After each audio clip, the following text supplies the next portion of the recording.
severe levels of anxiety. So we may have the inclination, to ignore all this or believe that it's worthless or that it's not for us. I don't know if anyone can relate to that. But small changes make a difference, and even if you don't have debilitating anxiety, you may be experiencing anxiety at some level that you do not realize, right? And maybe that expresses on how you feel, on your body. You may get sick and you don't know where that's coming from. So my recommendation, because all of this, that she embodies, seems to be, achieving perfection in all of this. And that may seem a little bit out of reach for most of us. So in my experience, taking small actions can make a huge difference. Even if you are not able to meditate, I can't. I've tried and it doesn't really come natural to me. If I'm not engaging my whole body, I cannot really meditate. So I'd say go for small changes, and eventually it's going to start making a difference, even if you are a little bit skeptical at the beginning, because that has been my experience. I cannot embrace this fully because that's not who I am, but some small changes can really start making a difference. And eventually you will notice, and especially take action. Don't just stay still if something is not working for you. Yeah, and these are areas of our life to pay attention, and it's not just I put the filter of anxiety over this, but this is my principles for health, or principles of health and well-being, not mine. It's what I've used in my experience, but it's about lifestyle. So it's not to say you have to, there's no perfection, just so you understand there's no perfection in this at all. Life isn't about perfection. These are tools meant to help when you're feeling, and it might be severe anxiety or not. It might be just stress. It might be wanting to just make some changes in your life to feel better in general for health and well-being. And so there's the filter of anxiety I put over today, because many of us in the world struggle with anxiety, and not always debilitating anxiety, but worry about the future, worry about things that are beyond our control. And this is the thought patterns. But just so you understand, this is not at all about perfection. I don't live a perfect life at all by any means. Very far from it. These are things that are tools meant to help people, as I found that have helped me. That's why I'm sharing with all of you. Any other comments or questions? Yeah, I have. Yes. Well, because I have practiced all of these in the past and made me really happy, but now I'm not doing any of this. So my question is, how can we be consistent? Or how can we still try? Yeah. Because there are moments that we think we have time, or maybe I'm not a give up person. I'm always trying, but I want to reconnect again with this part, because I think that this was. I want to say thank you because this was great, even at the end of the year, which I think it was a very difficult year for all of us. Yeah. So. My question is, how can I try? I mean, even in Christmas, for example, or next year. Yeah. Well, and as you mentioned, Marielle, as Marielle mentioned too, it's really important just to take small steps. And what I'd say, these are just, there are many things here that one could focus on, right? It's aspects of life, including, nature, connecting with people. And what I would recommend is finding one area that you want to focus on, right? So maybe it's this idea of practicing some meditation. If you've done it and you've enjoyed it, and it's just one thing that you do for 5 minutes each day, and that's it. And don't worry about other parts. But as you start to feel like, okay, I started to build a little meditation into my life, I'm going to start thinking about maybe doing meditation and movement, and maybe I'll do a 5-minute meditation, and then I walk for 10 minutes today. And then just start with small things that make you feel good, that you could choose from this list, or create your own things that make you feel good, right? So this is just a baseline of what I've worked with.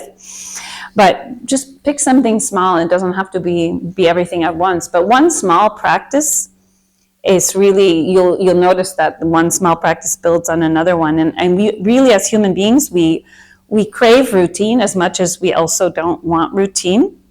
But routine and I prefer to call it practice, actually is helpful because our body learns the patterns. Because just as much as anxiety and stress are thought loops, we have to replace those thought loops with other thoughts or other activities, right? And so we can change those, but we have to build new patterns. And so these are really, it's about building patterns that are in our brains, in our bodies. So, and there might be resistance, right? Some people too for exercise, like, oof, I don't want to go out and exercise.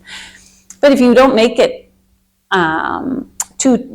so challenging that you won't do it, like, all of us have seen like workout videos, and I see these things. It's like, it's impossible. Who could do all of that, right? But you don't need to do all of that. Movement doesn't have to be crazy. You can just go for a 10-minute walk. That's it. And just pick your time each day and take it as a luxury. Like, I'm giving myself this gift of a 10-minute walk each day. And say, yeah, this is just for me. Maybe put on your fuchsia or whatever you like and get comfortable, your sneakers, and treat yourself to a 5-minute walk. Treat yourself to a little bottle of oil at the Dietetica, and put that in your bath, or just, use it in the evening. It's a little bit of a luxury, but look at these things as luxuries, like you're treating yourself well. And it changes our perspective, like, oof, instead of resistance, like, oh yeah, I want to meditate more, right? You said you could have done more time, right? That's a good feeling for you, yeah? So. I think I went to the end of the day, I wanted to look at this as kind of a safe place where you can put these things into action. So sometimes going for a walk 5 minutes after your lunch break can help. I know that helps me a lot.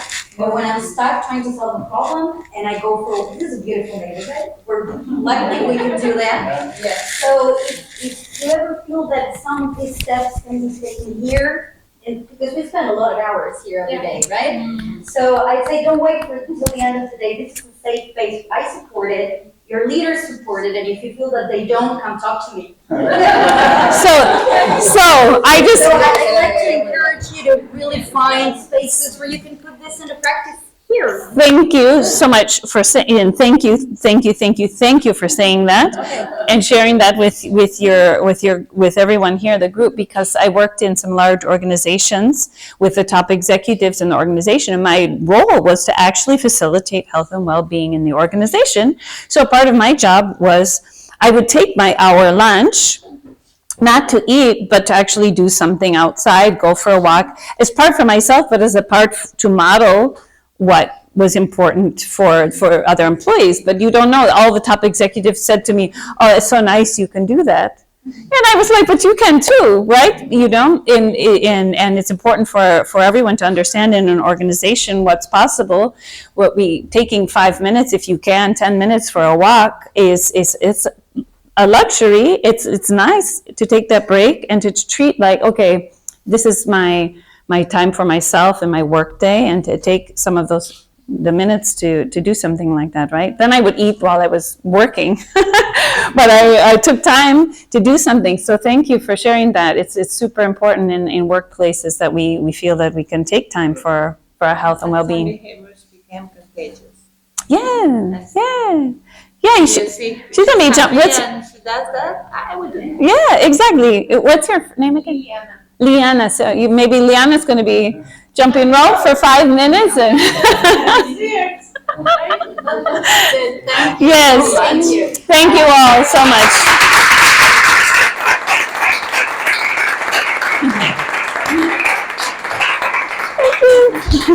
I also want to thank you for sharing some of your life experience and the stories with us. Okay. Great. It's Thanks. interesting to know about you. Yeah. Well, I know there's a lot. I mean, it's fun, and I'm glad. Thank you. I think it's been a great Christmas gift.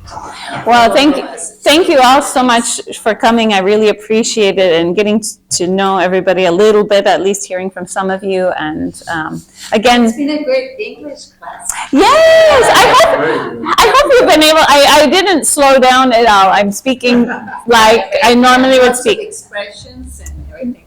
And also one thing that you mentioned now, you talk about anxiety, but also movement is also good for depression also. no? Yes. That- So, yeah, so they go so in general, mental health and anxiety and depression go hand in glove, really. So thank you. I didn't explicitly write it in this, but in my notes, I have it over there. I didn't put it here, but he's absolutely right.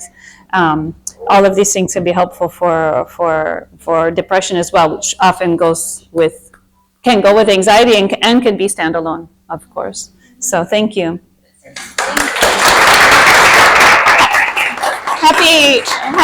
Happy holidays also to everyone early. I know that's it's coming soon, right? So yes, For the beach, I go doing this when I'm on the yes. Where do you go to the beach?